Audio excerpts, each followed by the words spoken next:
صل على سيدنا ومولانا محمد وعلى بسم اللہ الرحمن الرحیم۔ السلام علیکم ناظرین و سامعین کرام۔ پروگرام یاد الہی دیکھنے کے لیے، یاد الہی کے سابقہ تمام پروگرامز دیکھنے کے لیے، بالخصوص وظائف دیکھنے، سننے، جاننے اور پڑھنے کے لیے آپ ہمارے یوٹیوب چینل یاد الہی YAADE_E_ILAHI یوٹیوب چینل یاد الہی کو سبسکرائب بھی کیجئے، لائک بھی کیجئے، کمنٹس بھی کیجئے، تاکہ یاد الہی کے مختلف پروگرامز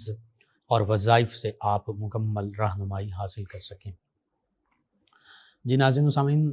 پروگرام یاد الہی میں روزانہ عظیم ہستیوں کے تذکارے پاک کیے جاتے ہیں، اور اس کے ساتھ ساتھ کچھ ایسے موضوعات پر گفتگو ہوتی ہے جن سے آپ کو رہنمائی حاصل ہوتی ہے۔ آج زبان کے حوالے سے جو مختلف لغزشیں ہیں اور گناہ ہیں ان پر گفتگو کریں گے۔ اس سے پہلے کتاب الشفا سے آج کا خصوصی وظیفہ مقدمات میں کامیابی کے وظائف۔ اگر کوئی شخص کسی سخت مقدمے میں گرفتار ہو اور بظاہر بری ہونے کی کوئی امید نہ ہو تو یہ درود پاک بکثرت پڑھے، انشاءاللہ العزیز ضرور کامیابی ہوگی۔ درود پاک، درود و سلام جو ہے وہ سماعت کر لیجئے۔ الصلاۃ والسلام علیک یا سیدی یا رسول اللہ، الصلاۃ والسلام علیک یا سیدی یا رسول اللہ، اغثنا یا رسول الثقلین، اغثنا یا رسول الثقلین، انت حق منیب اللہ، انت حق منیب اللہ۔ تو یہ درود و سلام پڑھیں گے کثرت سے، انشاءاللہ مقدمات میں کامیابی ملے گی۔ دوسرا یہ ہے کہ اسلامی مہینے کے پہلے جمعۃ المبارک سے بعد نماز جمعۃ المبارک تازہ وضو کریں اور صاف ستھرا لباس زیب تن کریں، 2 رکعات نماز صلاۃ الحاجت کی نیت سے ادا کریں، اور پھر خشوع و خضوع کے ساتھ یہ دعا پڑھیں۔ دعا سماعت کر لیں، یوٹیوب چینل یاد الہی سے ڈاؤن لوڈ کر کے دیکھ بھی سکتے ہیں، سن بھی سکتے ہیں، دیکھ بھی سکتے ہیں۔ دعا یہ ہے، اللہم بک استنجح، اللہم بک استنجح، وبسمک استفتح، وبسمک استفتح، وبمحمد نبیک الیک اتوجہ، وبمحمد نبیک الیک اتوجہ، اللہم ذلل لی صعوبتہ، اللہم ذلل لی صعوبتہ، وسہل لی حزونتہ، وسہل لی حزونتہ، وارزقنی من الخیر، وارزقنی من الخیر اکثر مما ارجو، اکثر مما ارجو، واصرف عنی من الشر، واصرف عنی من الشر اکثر مما اخاف، اکثر مما اخاف۔ اس میں نبی اللہ رب العزت کی بارگاہ سے دعا کی جا رہی ہے، اللہ کے وسیلے سے، اللہ کے اسم مبارکہ کے وسیلے سے کشادگی کی، نجات کی، اس پریشانی سے نکلنے کی نبی کریم صلی اللہ علیہ وآلہ وسلم کا وسیلہ اللہ کی بارگاہ میں پیش کیا جا رہا ہے، اور یہ دعا مانگی جا رہی کہ میری مشکلات آسان ہو جائیں، میرے غم دور ہو جائیں، ان میں آسانیاں ہوں، پریشانیوں میں مجھے خیر اور بھلائی والا رزق ملے، اور شر سے مجھے موڑ دے، برائی سے مجھے دور رکھ، جس سے انسان ڈرتا ہے۔ تو یہ دونوں وظائف آپ اپنے مقدمات میں کامیابی کے لیے ضرور کیجئے، بالخصوص اگر آپ حق پر ہیں تو پھر تو لازمی کیجئے۔ اپنے اعزاء، اقربا، رشتہ دار، دوست، احباب، پڑوسی، محلے دار، امت مسلمہ تک پہنچائیے۔ میرے آپ کے ہمارے بتانے سے ہمارے کسی بھی مسلمان بہن بھائی، کسی مسلمان فرد کا فائدہ ہوتا ہے، انشاءاللہ یہ ہمارے لیے دین و دنیا آخرت میں بھلائی، فائدے اور نجات کا باعث ہوگا۔ اللہ سبحانہ وتعالی ہمیں آسانیاں عطا فرمائے، آسانیاں بانٹنے والا بنائے، مشکلات سے ہماری حفاظت فرمائے، آمین۔ ناظرین و سامعین، زبان کی برائیاں اور زبان کو گالی، غیبت، چغلی، بہتان تراشی، الزام تراشی سے، ان برائیوں سے بچنا، اور اس حوالے سے قرآن و حدیث کی تعلیمات کیا ہیں؟ سب سے پہلے سورۃ الحجرات، اس کا دوسرا رکوع اور دوسرے رکوع کی ابتدائی آیات بینات تفصیل کے ساتھ جاسوسی، کسی کے عیب جوئی کرنا، عیب تلاش کرنا، کسی کی ٹوہ میں لگے رہنا، اسی طرح کسی کا مذاق اڑانا، کسی کے بارے میں بدگمانی کرنا، پھر کسی کی پیٹھ پیچھے اس کی برائی بیان کرنا، اور اگر ایسی برائی جو اس میں نہ ہو تو بہتان، اور اگر ہے تو غیبت. یہ سارے حرام کام ہیں. قرآن مجید فرقان حمید میں بھی ان سے روکا گیا ہے. سورۃ الحجرات کے دوسرے رکوع کی ابتدائی آیات بینات، ان کا ترجمہ، ان کی تفصیل سے پڑھیے تو پتہ چل جاتا ہے، رونگٹے کھڑے ہو جاتے ہیں کہ اللہ رب العزت نے ان تمام کاموں کو جو بالخصوص زبان یا ہمارے دیگر افعال کی برائیاں ہیں، دیگر معاملات میں برائیاں ہیں، ان کو حرام فرمایا ہے، ان سے بچنے کا حکم دیا ہے، ان سے روکا ہے. اسی طرح حدیث مبارکہ میں بالخصوص نیکی کسے کہتے ہیں، اور پھر بندہ مومن کا معاملہ کیسا ہونا چاہیے اخلاق اور کردار کے حوالے سے، گفتگو اور زبان کے حوالے سے. تو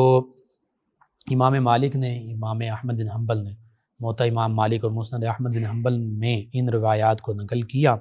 امام ترمذی نے بھی، دارمی نے، امام بیہقی نے. تو ترمذی اور ابن ماجہ میں جو حدیث مبارکہ وہ یوں ہے، نبی کریم صلی اللہ علیہ وآلہ وسلم نے ارشاد فرمایا کہ جو چیز انسان کو سب سے زیادہ جنت میں داخل کرنے والی ہے، جنت کی ضمانت دینے والی چیز، فرمایا وہ تقوی اور حسن خلق ہے، حسن اخلاق ہے. یعنی حسن خلق اور تقوی ظاہری گناہوں سے بچنا ہے، باطنی تقوی جو ہے وہ اللہ تعالیٰ کی جو نشانی ہیں ان کی تعظیم بجا لانا ہے، یہ دل کا تقوی ہے. تو تقوی بھی جنت میں لے جانے کا عمل ہے، یعنی بندے کا عقیدہ بھی درست ہو اور عمل بھی بہتر ہو، ایمان بھی بالکل کامل ہو اور عمل بھی صالح ہو. یہ پہلی چیز ہے جنت میں لے جانے والی. اور اس کے ساتھ ساتھ دوسری چیز حسن اخلاق، کردار، لوگوں کے ساتھ رویہ، معاملات بہتر ہوں، اچھے ہوں، تو یہ بھی جنت میں لے جانے والی چیز ہے. تو یہ دو چیزوں کے بارے میں فرمایا کہ تقوی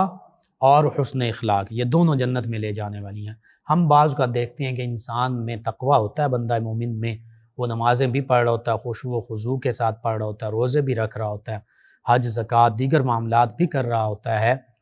تقوی ہوتا ہے اور عقیدہ بھی درست ہوتا ہے. لیکن بعض کا تو اس کا اخلاق جو ہے، اخلاق اور کردار، دوسرے لوگوں کے ساتھ رویہ، وہ برا ہوتا ہے. کسی کو گالی دے دی، کسی کی غیبت کر دی، کسی پر الزام تراشی کر دی، بہتان لگا دیا، کسی کو برا بھلا کہہ دیا، کسی کے بارے میں بدگمانی کر دی، کسی کو سختی کے ساتھ، حقارت کی نظر کے ساتھ دیکھا. تو یہ ساری چیزیں جو ہیں، تقوی بظاہر اگر موجود ہے اور اس کے ساتھ اخلاق اور کردار نہیں ٹھیک، تو پھر دیکھ لیجئے نبی کریم صلی اللہ علیہ وآلہ وسلم نے دونوں چیزوں کا ذکر فرمایا ہے، تقوی بھی اور اخلاق بھی. یہ دونوں بہتر ہوں گے تو پھر فرمایا یہ دونوں چیزیں جنت میں لے جانے والی ہیں. تو یہ سمجھنے کی ضرورت ہے ہمیں. بعض اوقات اخلاق اور کردار بہت بہتر ہوتا ہے انسان کا، نرم رویہ اختیار کرنے والا انسان ہوتا ہے، لوگوں کے ساتھ اچھا سلوک کرتا ہے، لیکن عقیدے یا عمل کے حوالے سے اس کا تقوی، باطنی اور ظاہری تقوی، اس میں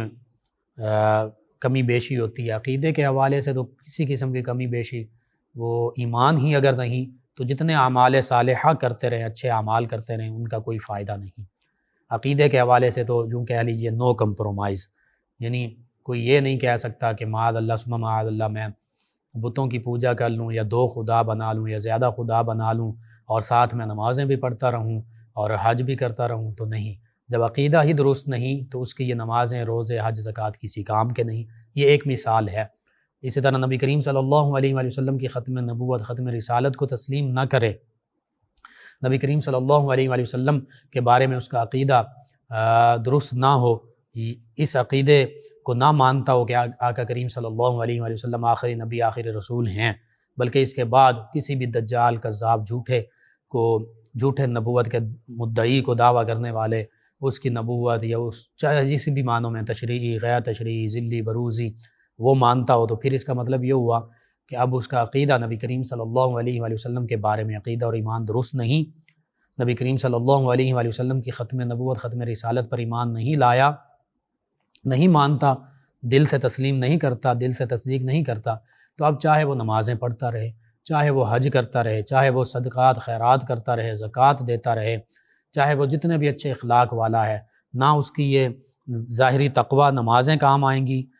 نہ حج، نہ صدقہ خیرات، کوئی نیکی کام نہیں آئے گی اللہ کے راستے میں بھی، اور لوگوں کے ساتھ حسن سلوک بھی اس کے کام نہیں آئے گا، کیونکہ بنیادی چیز تھی عقیدہ، جو کہ باطنی تقوی تھا۔ ذالک ومن یعظم شعائر اللہ فانھا من تقوی القلوب۔ اللہ فرماتا ہے جو اللہ کی نشانیوں کی، شعائر کی تعظیم کرتا ہے، ادب احترام بجا لاتا ہے، یہی تو دلوں کا تقوی ہے۔ اور اللہ کی سب سے بڑی نشانی اس کائنات میں اللہ کے پیارے حبیب صلی اللہ علیہ وآلہ وسلم ہیں۔ آپ کا ادب احترام، تعظیم، محبت اور آپ پر مکمل ایمان لانا یہ ضروری ہے۔ اس کے بغیر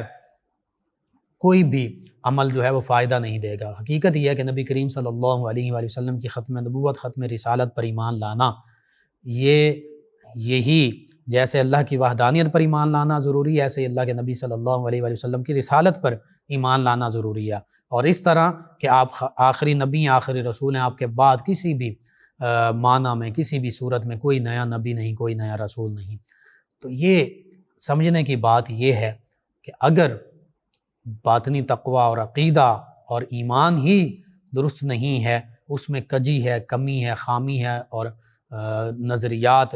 اور ایمان اور عقائد یہ غلط ہیں، تو پھر نہ ظاہری تقوی کام آئے گا، عبادات کام آئیں گی، نہ حسن اخلاق کام آئے گا۔ پھر آقا کریم صلی اللہ علیہ وآلہ وسلم نے اسی فرمان میں آگے یوں ارشاد فرمایا اور جو چیز انسان کو سب سے زیادہ جہنم میں لے جانے والی ہے وہ دو جوفدار چیزیں ہیں۔ فرمایا منہ جس کے اندر زبان ہے، اور شرمگاہ۔ فرمایا یہ دو چیزیں ایسی ہیں جو انسان کو سب سے زیادہ جہنم میں لے جانے والی ہیں۔ اب اس حدیث مبارکہ میں پہلے زبان کا ذکر ہے، یعنی زبان کے ساتھ بعض اوقات ہم ایسی برائیاں کرتے ہیں، ایسے معاملات کر بیٹھتے ہیں جو جہنم میں جانے کا سبب بن جاتے ہیں۔ اور دوسرا شرمگاہ، یعنی اگر ہم قرآن و سنت، اسلام، اللہ کے حبیب صلی اللہ علیہ وآلہ وسلم کے احکام کے مطابق اپنی زبان اور شرمگاہ کو استعمال نہیں کرتے بلکہ اس کے مخالف کرتے ہیں، یعنی شریعت اسلامیہ کی حدود کو پامال کرتے ہوئے زبان بھی استعمال کر رہے ہیں، زبان سے بھی گناہ کر رہے ہیں اور شرمگاہ کے ذریعے سے بھی گناہ کر رہے ہیں، تو پھر یہ دو چیزیں اللہ کے پیارے حبیب صلی اللہ علیہ وآلہ وسلم نے ارشاد فرما دیا کہ یہ سب سے زیادہ جہنم میں لے جانے والی ہیں۔ اور یہ حدیث مبارکہ، یہ فرمان مبارکہ سنن ترمذی میں بھی ہے، سنن ابن ماجہ میں بھی ہے، سیاستہ کی کتب احادیث۔ اور پھر فرمایا من سمت فقد نجا، جس نے خاموشی اختیار کی اس نے نجات پائی، یعنی بجائے یہ کہ کسی کی غیبت کی جائے، کسی پر بہتان تراشی، الزام تراشی کی جائے، کسی کے بارے میں غلط کمنٹس، اور یہ جانتے ہوئے کہ یہ ایسا معاملہ غلط نہیں ہے، اسی طرح کسی کو گالی دے دی جائے، فحش گفتگو کی جائے، فحش مذاق کیا جائے، یہ معاملات یہ سارے زبان کے گناہ میں شامل ہیں۔ تو اس سے بہتر یہ کہ خاموشی اختیار کی جائے، تو جو خاموشی اختیار کرے گا وہ نجات پائے گا۔ ہاں، خاموشی سے افضل عمل کیا ہے؟ خاموشی سے افضل عمل اللہ کا ذکر کرنا، خاموشی سے افضل عمل اخلاص اور اللہ کی رضا چاہتے ہوئے کوئی نیک بات کرنا ہے، نیکی کا حکم دینا ہے، اچھی گفتگو کرنا ہے۔ لیکن اگر اچھی گفتگو نہیں کر سکتے، قرآن حدیث کے مطابق بات نہیں کر سکتے، تو پھر خاموش رہنا چاہیے، بجائے یہ کہ فحش گفتگو کی جائے، کسی پر الزام بہتان لگایا جائے، کسی کی غیبت کی جائے، کسی کے بارے میں بدگمانی کا اظہار کیا جائے۔ اسی طرح آقا کریم صلی اللہ علیہ وآلہ وسلم نے یہ بھی ارشاد فرمایا تھا کہ آدمی کے اسلام کی اچھائی میں سے یہ ہے کہ وہ ہر لا یعنی چیز جو ہے اس کو چھوڑ دے، یعنی وہ جو بیکار چیز ہے، جس کا کوئی فائدہ نہیں، جس کا نقصان ہے، اس میں نہ پڑے، اور فرمایا کہ زبان اور دل اور جوارح کو بیکار باتوں کی طرف متوجہ نہ کرے۔ اب یہ بڑی اہم بات ہے،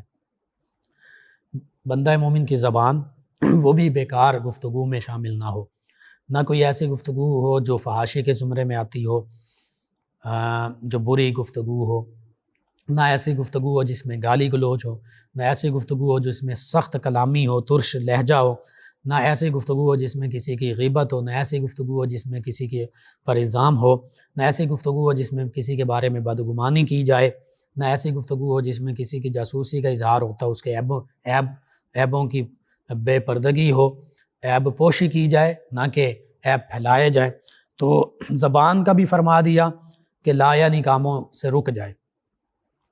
یعنی گفتگو احتیاط سے کرے انسان،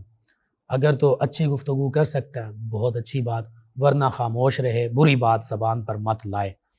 پھر دل کو بھی لا یعنی کاموں سے روک دے، یعنی بعض اوقات دل اور دماغ اس کا کنیکشن جو ہے، بعض اوقات بری سوچ انسان سوچ رہا ہوتا ہے، دل میں بغض کینہ حسد بھرا ہوا ہوتا ہے،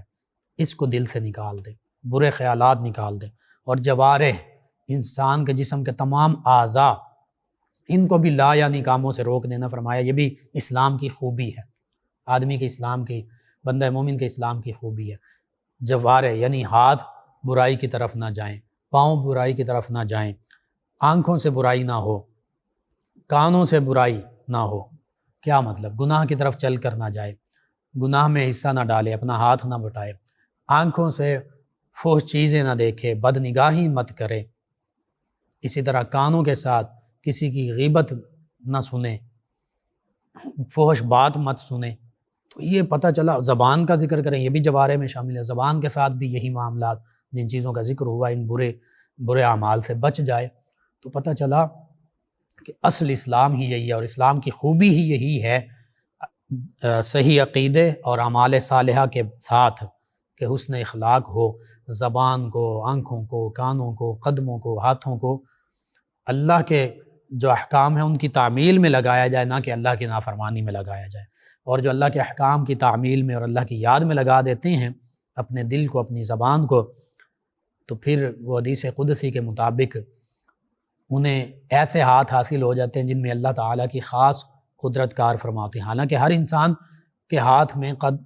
قدموں میں، کانوں میں، آنکھوں میں اللہ تعالیٰ کی دی ہوئی طاقتیں ہیں، لیکن خاص طاقتیں انہیں حاصل ہو جاتی ہیں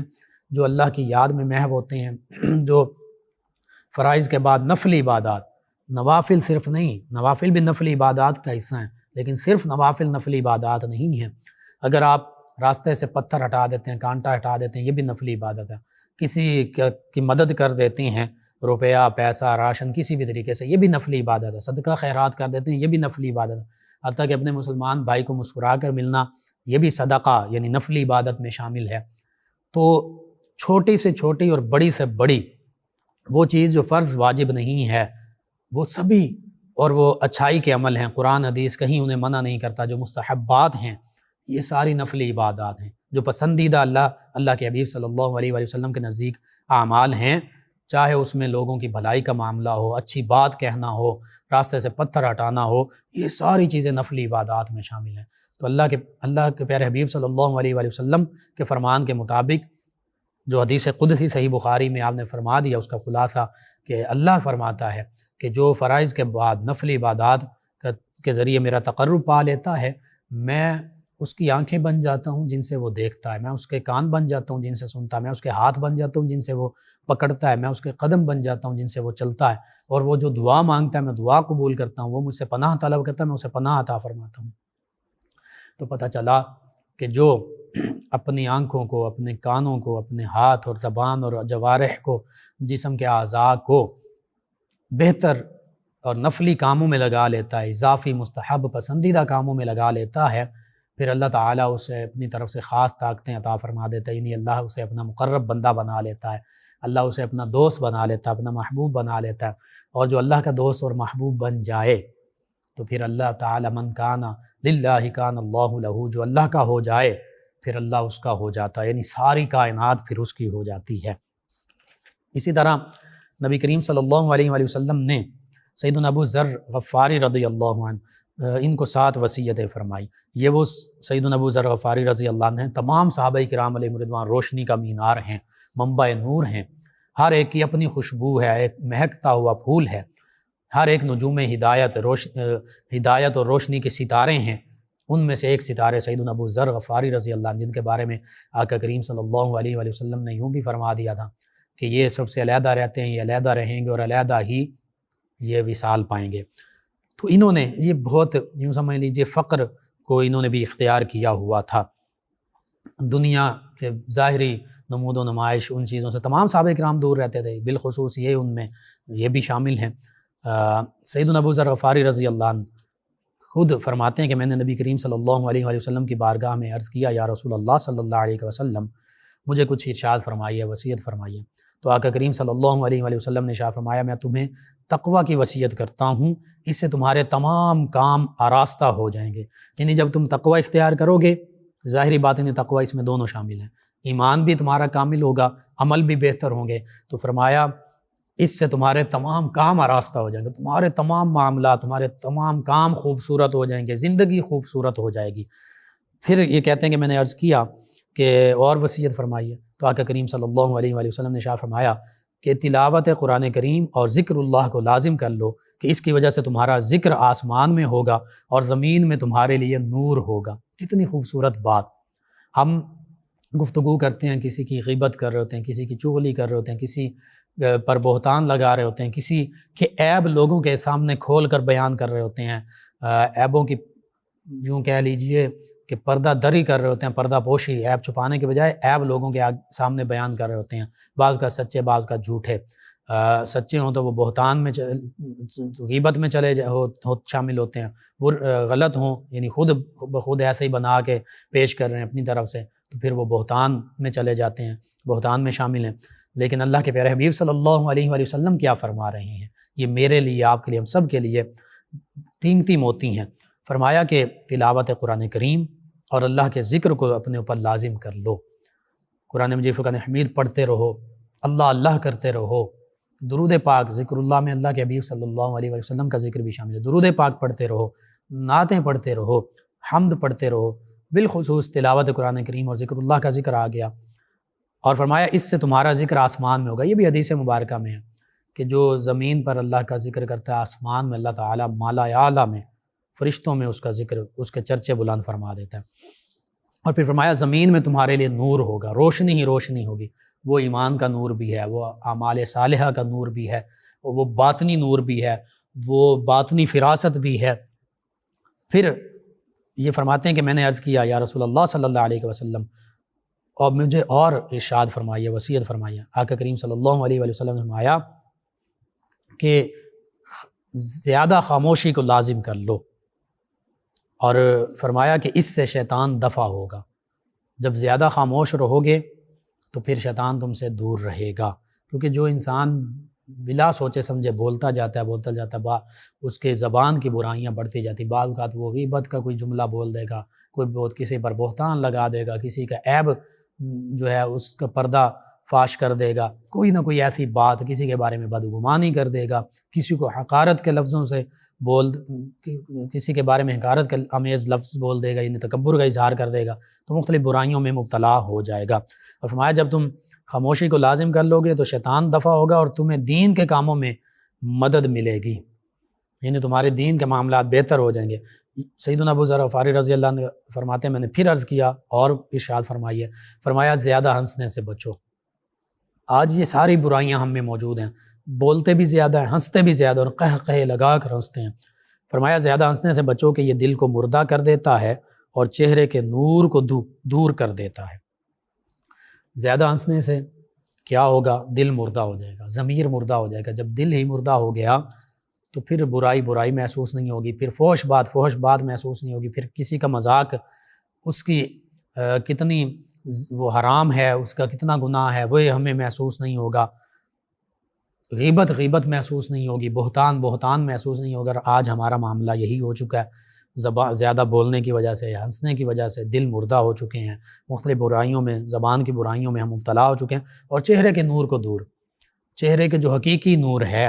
جو بندہ مومن کے چہرے پر روشنی ہوتی ہے، نور ہوتا ہے، اور ایک خوبصورت چہرہ ہوتا ہے،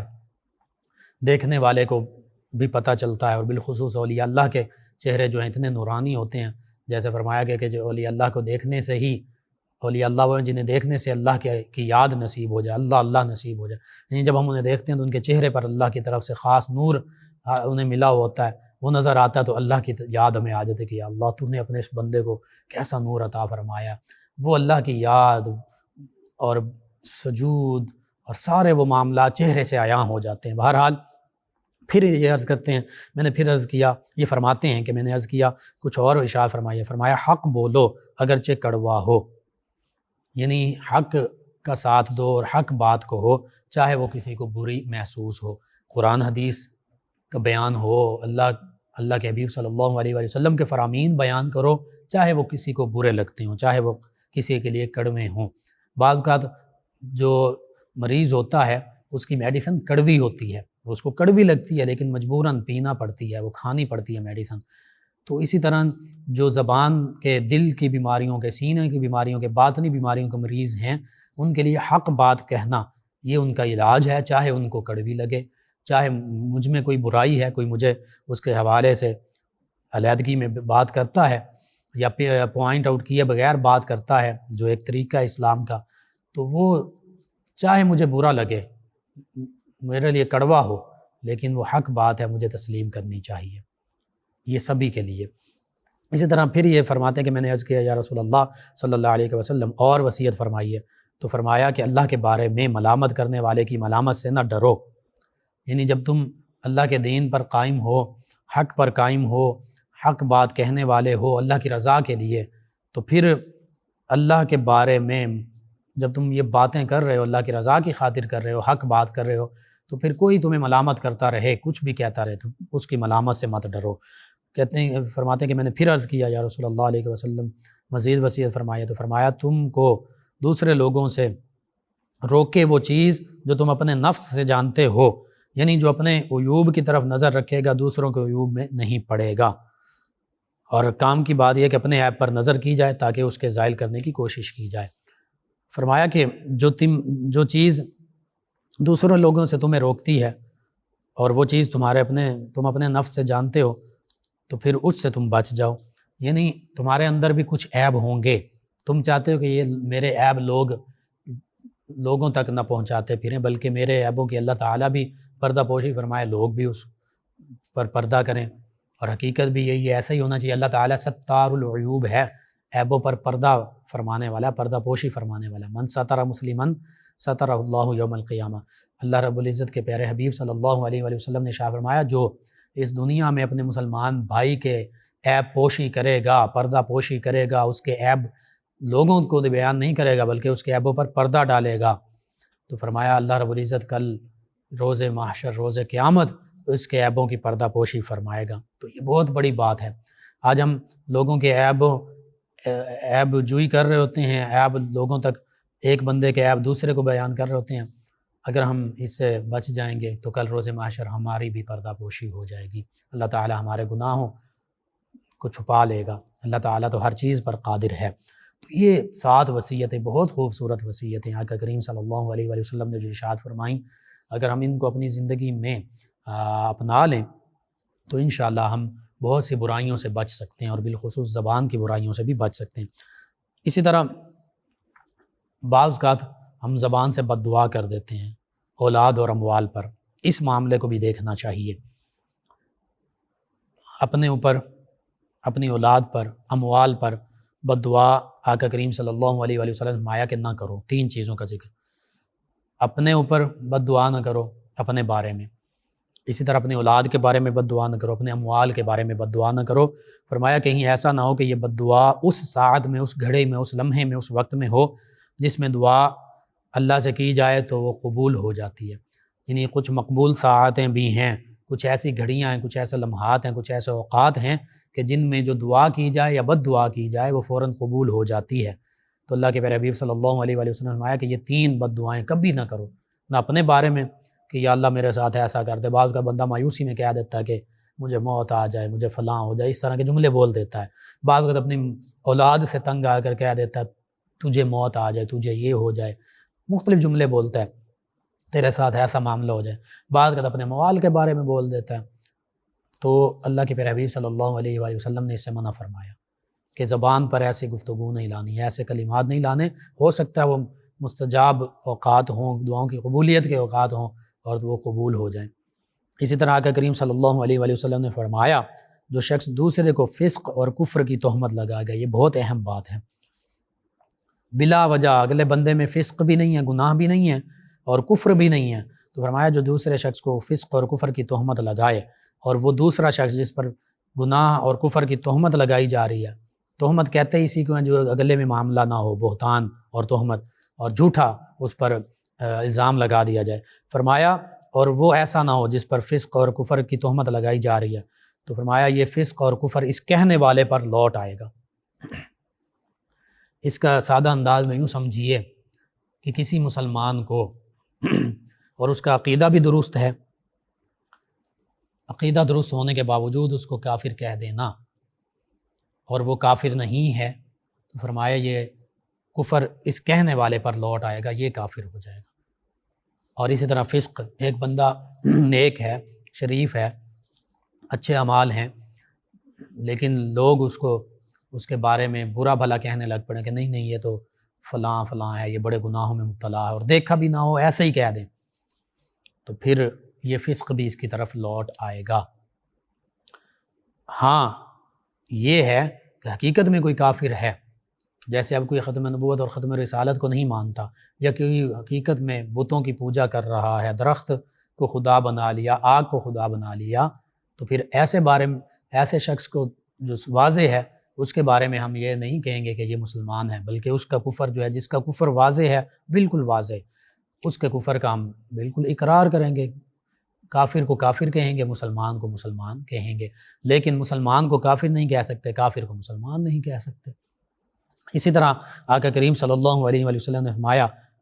دو شخص گالی گلوچ کرنے والے، انہوں نے جو کچھ کہا سب کا وبال اس کے ذمے ہے جس نے شروع کیا ہے، جب تک مظلوم تجاوز نہ کرے، یعنی جتنا پہلے نے کہا اس سے زیادہ نہ کہے۔ یہ ایک یوں سمجھ لیجئے کہ دو لوگ ہیں، ایک نے پہل کی گالی گلوچ میں، کوئی غلط بات کہنے میں، لڑائی میں، تو اس کے برابری تک اگر کہے تو یہ چلیں جی ایک برابری کا کہ جی اس نے اتنا کہا تو میں نے بھی اتنا کہہ دیا۔ آگے فرماتے جب تک مظلوم تجاوز نہ کرے، یعنی جتنا پہلے نے کہا اس سے زیادہ نہ کہے۔ اتنی یہ ایک اجازت ہے، لیکن یہ ضروری نہیں کہ اگر اس نے برا بھلا کہا ہے تو یہ بھی برا بھلا کہتا رہے۔ بہتر یہی ہے، اسلام کی خوبی یہی ہے کہ یہ رک جائے، یہ اس کو برا بھلا نہ کہے، یہ زیادہ بہتر ہے۔ لیکن اگر ہمارے مجبوری اب اس کے بارے میں وہ بات کہنا چاہوں گا، غالباً سیدنا علی المرتضیٰ کرم اللہ وجہہ الکریم نے فرمایا تھا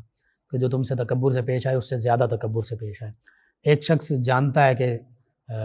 ایک شخص ایسا ہے کہ جو لوگوں کو سلام نہیں کرتا تکبر کی وجہ سے، بہتر تو یہی ہے کہ اس کو سلام کیا جائے، شاید وہ اس کی حالت بدل جائے۔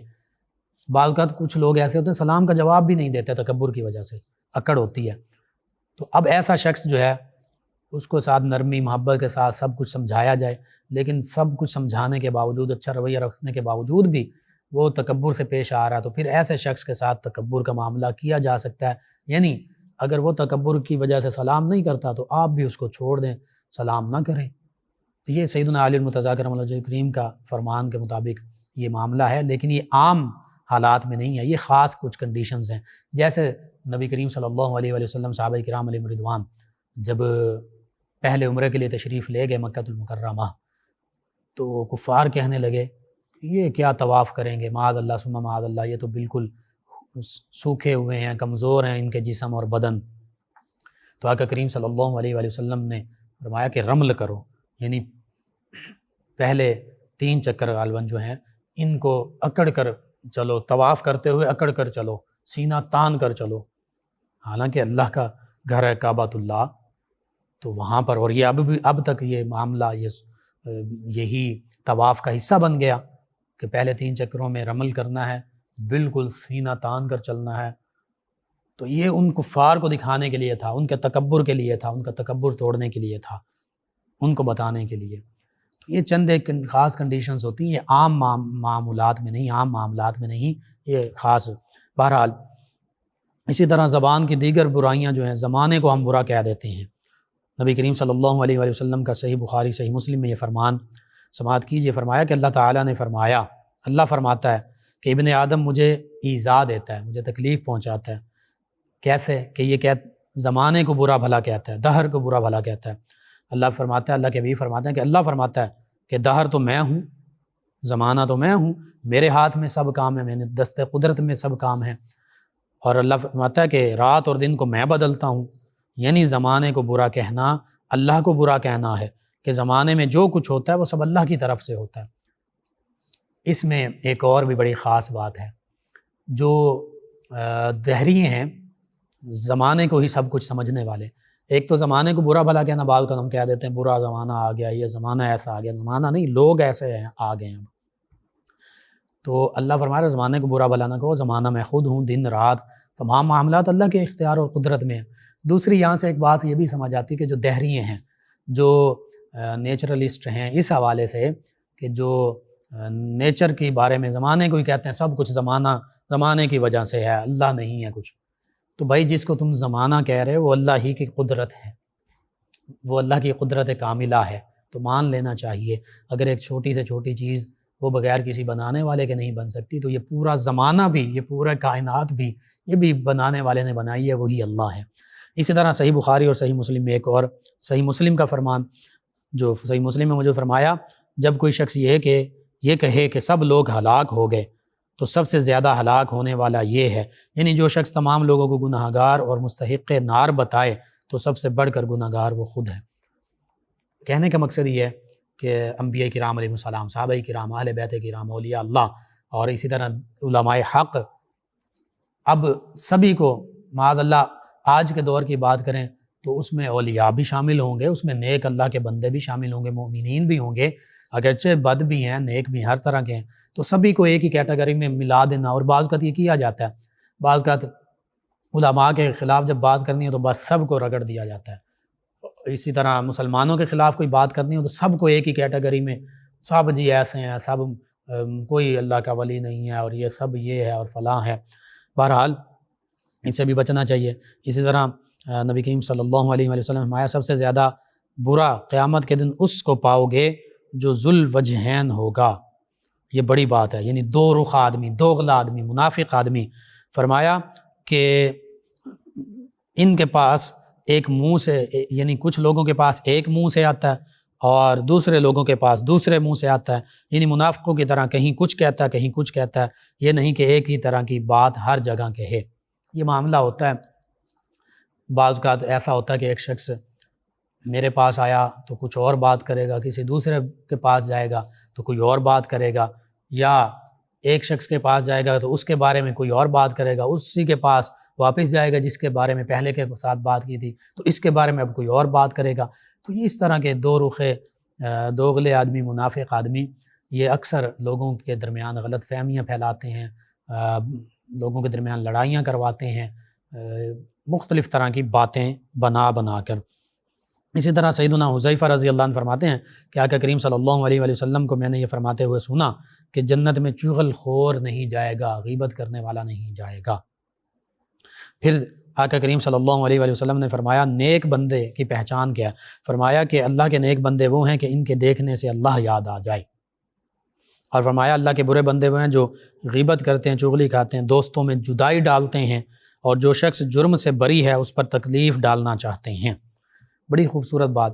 اللہ کے نیک بندے اولیاء اللہ وہ ہیں جن کو دیکھنے سے اللہ یاد آ جائے، اللہ اللہ کرنا نصیب ہو جائے، اور فرمایا برے بندے وہ ہیں کہ جن کی زبانوں پر چغلی، غیبتیں ہوتی ہیں، دوسروں کے بارے میں بھی برا بھلا کہہ رہے ہوتے ہیں، اور دوستوں میں وہ جدائی ڈال دیتے ہیں۔ آپس میں محبت تھی رشتہ داروں میں، دوستوں میں، تو ایسی ایسی باتیں کریں گے ایک کے بارے میں دوسرے کی طرف سے کہ اس نے یوں کہا، اس نے تمہارے بارے میں یوں کہا، دوسرے کے پاس پہلے کے بارے میں کہیں گے یوں کہا، کچھ سچ کچھ جھوٹ۔ سچ بھی ہو تو اس کو اپنے تک محدود رکھنا چاہیے، وہ ایک راز ہوتا ہے، یہ معاملات ہوتے ہیں آپس کے، اور جھوٹ ہے، سچ ہے تو غیبت، اور جھوٹ ہے تو بہتان۔ اور پھر فرمایا جو شخص جرم سے بری ہے اس پر تکلیف ڈالنا چاہتے ہیں، یعنی ایک بندہ کسی جرم میں، کسی معاملے میں شامل ہی نہیں ہے، اس کو اس میں گھسیٹیں گے،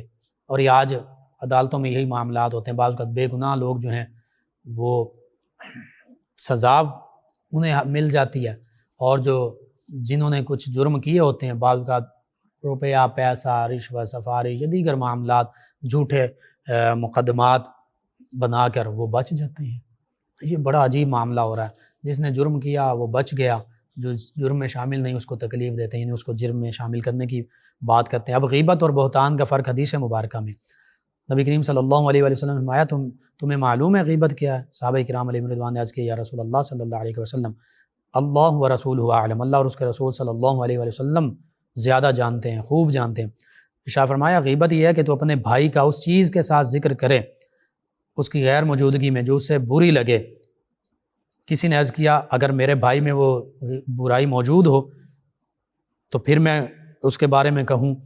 جب تو غیبت نہیں ہوگی؟ تو فرمایا جو کچھ تم کہتے اگر اس میں موجود ہے پھر تو وہ غیبت ہے، وہ برائی اس میں موجود ہے، اس کے بارے میں تم بات کر رہے ہو، پھر تو یہ غیبت، یہ بھی حرام۔ اور فرمایا جب تم ایسی بات کو جو اس میں نہیں تو یہ بہتان ہے، تو یہ غیبت سے بھی بڑھ کر بہتان، الزام تراشی، تہمت تراشی کرنا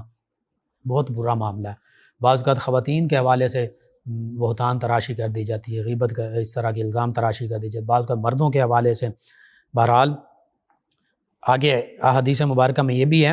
فرمایا غیبت زنا سے بھی زیادہ سخت چیز ہے۔ زنا ولا تقربوا الزنا انه كان فاحشا وساء سبیلا، اللہ فرماتا ہے زنا کے قریب مت جاؤ، یہ فحاشی کا کام ہے، یہ وساء سبیلا برا رستہ ہے۔ لیکن زنا سے بھی بدتر فرمایا غیبت ہے، کسی کی چغلی کرنا، کسی کی شکایت لگانا، کسی کی پیٹھ پیچھے برائی کرنا۔ لوگوں نے عرض کیا یا رسول اللہ صلی اللہ علیہ وسلم زنا سے زیادہ سخت غیبت کیوں ہے؟ فرمایا کہ مرد زنا کرتا ہے پھر توبہ کرتا ہے، اللہ تعالیٰ اس کی توبہ قبول فرماتا ہے، اور فرمایا غیبت کرنے والے کی مغفرت نہ ہوگی جب تک وہ معاف نہ کر دے جس کی غیبت کی ہے۔ کتنا اہم اصول، کتنی بڑی بات کہ غیبت جس کی ہے اس سے جب تک معافی نہیں مانگیں گے، وہ معاف نہیں کرے گا تو بخشش اور مغفرت اور جنت نہیں۔ زنا جس نے کیا اگرچہ بہت بڑا گناہ ہے، لیکن اگر وہ توبہ کر لے گا اللہ تعالیٰ معاف فرما دے گا۔ تو یہاں پر غیبت زنا سے بھی بدتر گناہ، سخت گناہ۔ پھر سیدنا انس بن مالک رضی اللہ عنہ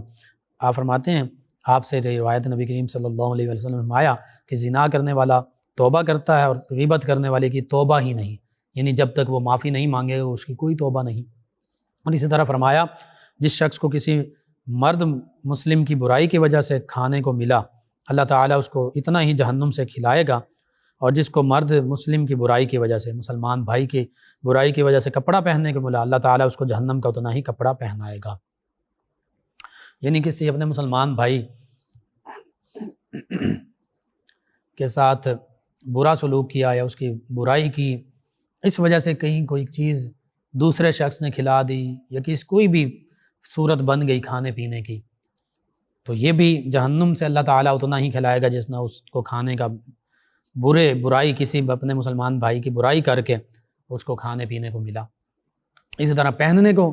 اگر کسی کی برائی، مسلمان بھائی کی برائی کی اور اس وجہ سے پہننے کو مل گیا اس کو کچھ، بعض اوقات ایسا ہوتا تھا، اب بھی ہوتا ہے کہ بادشاہ یا کسی عہدے والے کے پاس گئے تو کسی اور شخص کی برائی غیبت کی، تو پھر اس جگہ سے اس کو انعام و اکرام ملا، وہاں پہ ضیافت ہوئی، دعوت ملی، وہاں سے کوئی جیسے پہلے ہوتا تھا وہ کوئی پوشاک مل گئی، پہننے کی چیز مل گئی، تو اللہ کے پیارے حبیب صلی اللہ علیہ وآلہ وسلم بالخصوص اس حوالے سے بھی یہ سارا یعنی کرپشن کے معاملات، کسی کے بارے میں کچھ کہہ دیا اور کسی بہت یہ تفصیل میں جائیں تو اس میں کئی چیزیں ایسی آتی ہیں کہ جو آج کے ہمارے معاشرے میں چل رہی ہیں، تو ان سے بچنا چاہیے۔ اسی طرح جو اب ہم عیب لوگوں کے ڈھونڈتے ہیں، اس کے بارے میں قرآن مجید فرقان میں سورۃ الحجرات میں ولا تجسسوا، فرمایا جاسوسی مت کرو کسی کی، اور ان بعد الظن اثم ولا تجسسوا، بدگمانی بھی کسی کے بارے میں مت کرو، کیونکہ اکثر بدگمانی فرمایا کہ یہ تو گناہ ہے۔ اب حدیث مبارکہ سماعت کیجئے، مسند احمد بن حنبل میں، سنن نبی داؤد میں آقا کریم صلی اللہ علیہ وآلہ وسلم فرمایا، اے وہ لوگوں جو زبان سے ایمان لائے ہو اور ایمان ان کے دلوں میں داخل نہیں ہوا، یعنی بس مسلمان ہیں مومن نہیں ہیں، اوپر سے اسلام کو قبول کیا کسی وجہ سے، کسی مفاد کی خاطر، اور فرمایا کہ ان لوگوں کے بارے میں فرمایا جو لوگ زبان سے ایمان لائے ہوئے، وہ لوگوں جو زبان سے ایمان لائے اور ایمان ان کے دلوں میں داخل نہیں ہوا، فرمایا مسلمانوں کی غیبت نہ کرو اور ان کی چھپی ہوئی باتوں کی ٹٹول نہ کرو، ان کے جاسوسی مت کرو، اس لیے کہ جو شخص اپنے مسلمان بھائی کی چھپی ہوئی چیز کی ٹٹول کرے گا، اس کے عیبوں کی تلاش میں رہے گا، اس کے معاملات کی جاسوسی کرے گا، فرمایا اللہ تعالیٰ اس کی پوشیدہ چیز کی ٹٹول کرے گا، اس کی برائیاں، اس کے معاملات، اس کے عیب، پھر اللہ تعالیٰ اللہ رب العزت سے تو کچھ بھی پوشیدہ نہیں۔ اور پھر فرمایا جس کی اللہ تعالیٰ ٹٹول کرے گا، یعنی اللہ تعالیٰ جس کے عیب ظاہر فرما دے گا، پھر اللہ تعالیٰ اس کو رسوا کر دے گا اگرچہ وہ اپنے مکان کے اندر بھی ہو۔ تو یہ بہت بڑی بات ہے، بہت بڑا گناہ ہے یہ جاسوسی کرنا، عیبوں کے پیچھے لگے رہنا، اور یہ آج ہمارے معاشرے میں چل رہا ہے۔ بعض اوقات پڑوسی کے رشتہ دار کے کولیگ کے مختلف وہ ہر معاملے میں دیکھیں گے، اچھا کہاں جا رہا ہے، کہاں سے آ رہا ہے، کب جا رہا ہے، کب آ رہا ہے، کیوں جا رہا ہے، کیوں آ رہا ہے، کیسے جا رہا ہے، کیسے آ رہا ہے، وغیرہ وغیرہ، کون اس کے گھر میں آ رہا ہے، کون اس کے گھر سے جا رہا ہے۔ بجائے یہ کہ ہم اپنے مسلمان بھائی، پڑوسی، رشتہ دار، ان کے بارے میں ان کی عیبوں کی پردہ پوشی کرتے یا ان کے ساتھ اچھا معاملہ کرتے، اچھا سلوک کرتے، ہم ان کی جاسوسی میں لگے ہوتے ہیں، بدگمانی میں لگے ہوتے ہیں۔ یہ سارے حرام کام ہیں، یہ گناہ کے کام ہیں، جیسے جیسے معذرت جوا، شراب، زنا، یہ حرام کام ہیں، سود، اسی طرح یہ بھی حرام کام ہیں۔ اسی طرح آقا کریم صلی اللہ علیہ وآلہ وسلم نے ارشاد فرمایا، جب مجھے معراج ہوئی، ایک قوم پر میں گزرا جن کے ناخن تانبے کے تھے، وہ اپنے منہ اور سینے کو ان تانبے کے ناخنوں سے نوچ رہے تھے۔ میں نے پوچھا جبریل یہ کون لوگ ہیں؟ تو جبریل امین علیہ السلام نے کہا یہ وہ لوگ ہیں جو لوگوں کے گوشت کھاتے تھے، یعنی غیبت کرتے تھے اور ان کی آبرو ریزی کرتے تھے، ان کی عزت بنانے کی بجائے، بچانے کی بجائے ان کی عزتیں نیلام کر دیتے تھے، ان کے عیب، ان کی برائیاں، ان کے معاملات، ان کا پردے فاش کر دیا کرتے تھے، ان کی پگڑیاں اچھالا کرتے تھے اور بلا وجہ اچھالا کرتے تھے۔ ہاں اگر کوئی بہت ظالم ہے، کوئی فاسق ہے، جس کے ظلم، جس کی برائی سے دوسرے مسلمانوں کو نقصان پہنچ رہا ہے، وہ بیان کیا جا سکتا ہے، وہ غیبت میں نہیں ہے۔ لیکن عام معاملات جو ایک فرد کے اپنے معاملات ہیں، ذاتی معاملات ہیں، ان کی پردہ پوشی کرنی چاہیے، ان عیبوں کی پردہ پوشی کرنی چاہیے، عیب جوئی بھی نہیں کرنی چاہیے اور عیب فاش بھی نہیں کرنی چاہیے۔ اسی طرح سنن ابی داؤد میں یہ حدیث مبارکہ آقا کریم صلی اللہ علیہ وآلہ وسلم نے فرمایا کہ جہاں مسلمان مرد کی، کسی مسلمان شخص کی حتیٰ کہ حرمت کی جاتی ہو اور اس کی آبرو ریزی کی جاتی ہو، یعنی عزت پامال کی جاتی ہو اور اس کی عزت بجائے بچانے کے عزت کی دھجیاں اڑائی جاتی ہوں، اس کو شرمندہ رسوا کیا جاتا ہو، فرمایا ایسی جگہ جس نے اس کی مدد نہ کی، یعنی اپنے مسلمان بھائی کی ایسی جگہ مدد نہ کی جہاں اس کی عزت جو ہے، اس کی حرمت پامال کی جا رہی تھی، عزت نفس پامال کی جا رہی تھی، یا اس کی آبرو ریزی کی جا رہی تھی، اس کو رسوا کیا جا رہا تھا، تو فرمایا جس نے ایسی جگہ اس کی مدد نہ کی، یعنی یہ خاموشی سے سنتا رہا اور ان لوگوں کو منع نہ کیا جو یہ معاملہ کر رہے تھے، تو اللہ تعالیٰ اس کی مدد نہیں کرے گا کہاں؟ جہاں اسے پسند ہو کہ مدد کی جائے۔ یعنی اگر اس کے ساتھ بھی ایسا معاملہ ہو اور یہ چاہتا ہو کہ اب میری کوئی عزت بچا لے، مجھے رسوائی سے بچا لے، تو اس نے کسی کو نہیں بچایا تھا، اپنے مسلمان بھائی کو خاموشی سے سنتا رہا، تو اب اس کی بھی اس موقع پر پھر عزت افزائی نہیں ہوگی بلکہ اس کی بھی رسوائی ہوگی، آبرو ریزی ہوگی۔ کتنا یہ الارمنگ ہے ہمارے لیے، تنبیہی معاملہ ہے، اور یہ ہو رہا ہوتا ہے ایک ہمارے مسلمان بھائی کی بے عزتی، رسوائی، کوئی غلط بات اس کے بارے میں کر رہا ہوتا ہے، اس کے گھر کی باتیں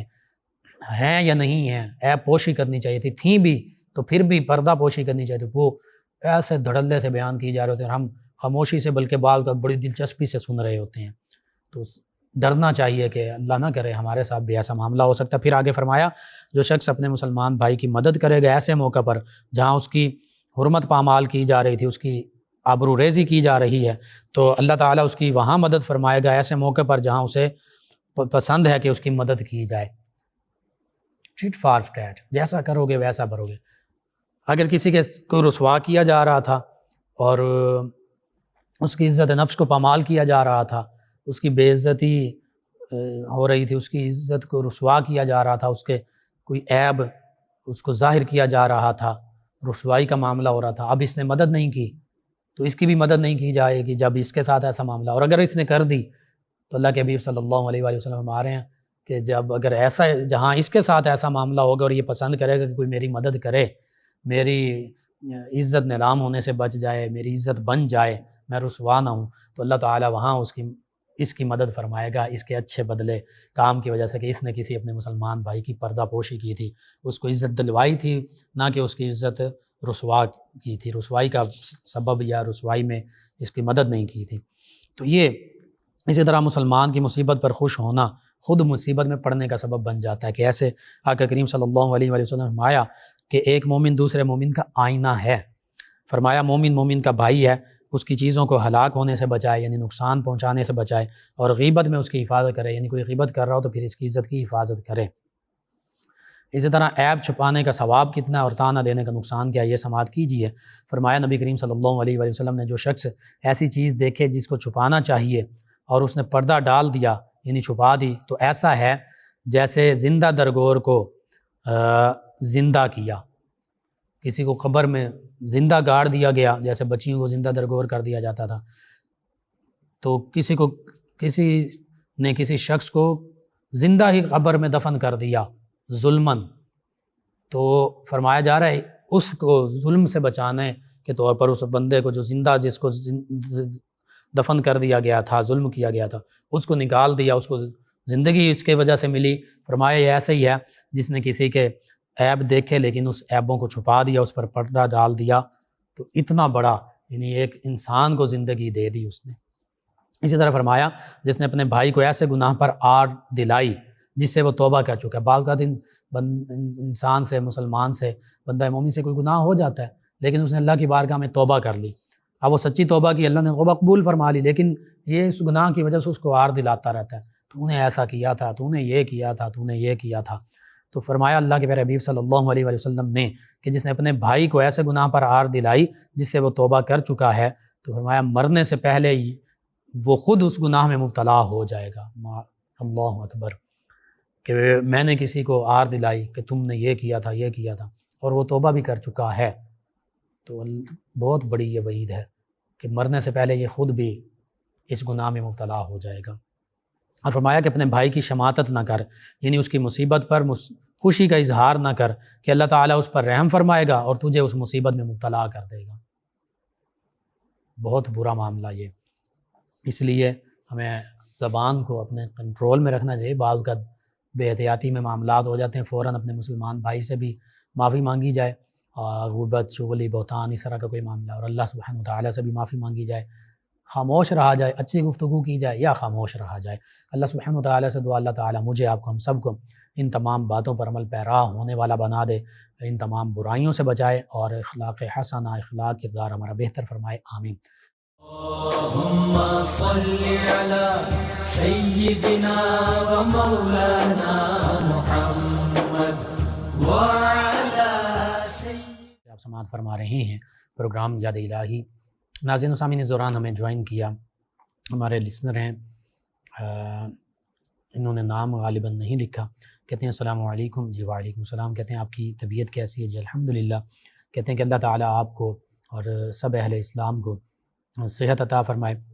کہتے ہیں کہ میرے ماموں نے قرآن پاک نہیں پڑھا، تو کیا وہ بلڈ پریشر کے لیے صرف درود پاک پڑھ سکتے ہیں؟ جی بالکل درود پاک پڑھ سکتے ہیں، اور اس کے ساتھ ساتھ باوضو رہیں، جب بھی بلڈ پریشر کا مسئلہ ہو بالخصوص وضو کر لیں۔ ان کے علاوہ عابد قادری صاحب انہوں نے جوائن کیا، کہتے ہیں السلام علیکم۔ جی وعلیکم السلام۔ کہتے ہیں میرا بیٹا بیمار ہے، کوئی وظیفہ بتا دیں۔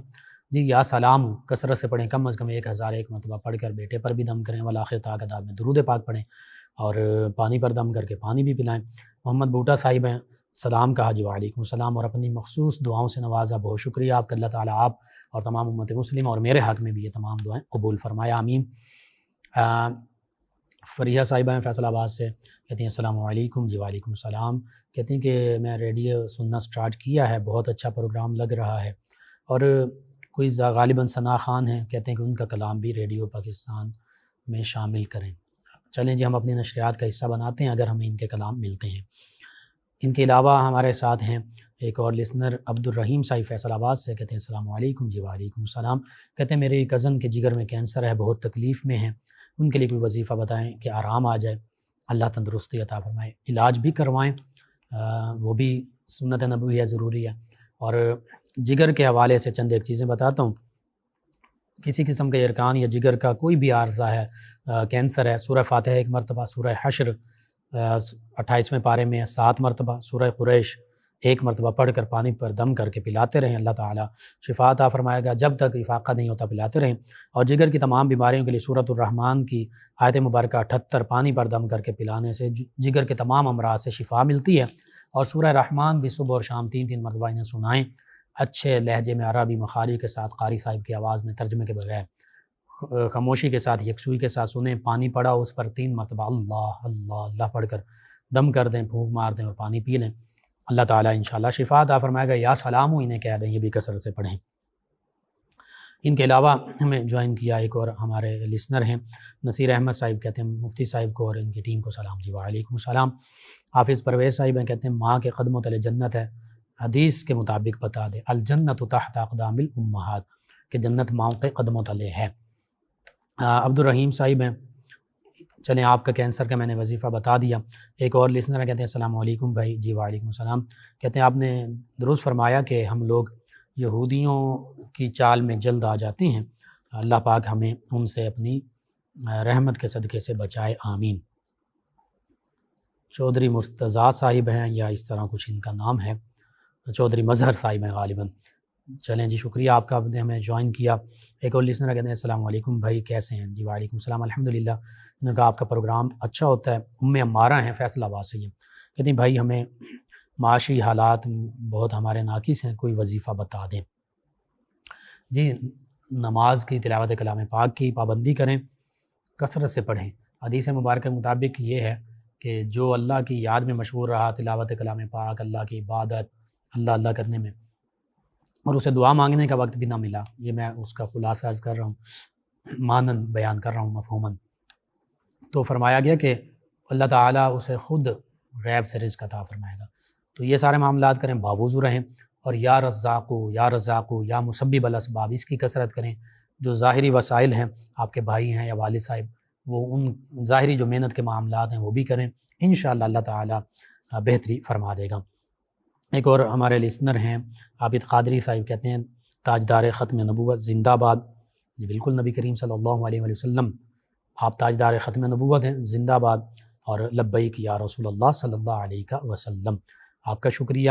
ان کے ساتھ ایک اور ہمارے لسنر ہیں فیاض بھٹی صاحب، فیصل آباد سے ہی ہیں، کہتے ہیں کہ بابا جی خادم حسین رضوی ان کے بیان سنیں. چلیں جی بالکل، آپ کا پیغام ہم نے پہنچا دیا. آپ تمام ویورز، تمام لسنرز کا شکریہ. آپ ہمیں جوائن کرتے ہیں، اپنے فیڈ بیک سے آگاہ کرتے ہیں. ناظرین سامعین، پروگرام یاد الہی کا وقت ختم ہو جاتا ہے. انشاءاللہ کل صبح دوبارہ آپ سے ملاقات ہوگی. پروگرام یاد الہی میں اپنے میزبان محمد لقمان رضا اور ہماری ٹیم کو اجازت دیجیے. اللہ نگہبان. اللهم صل على سيدنا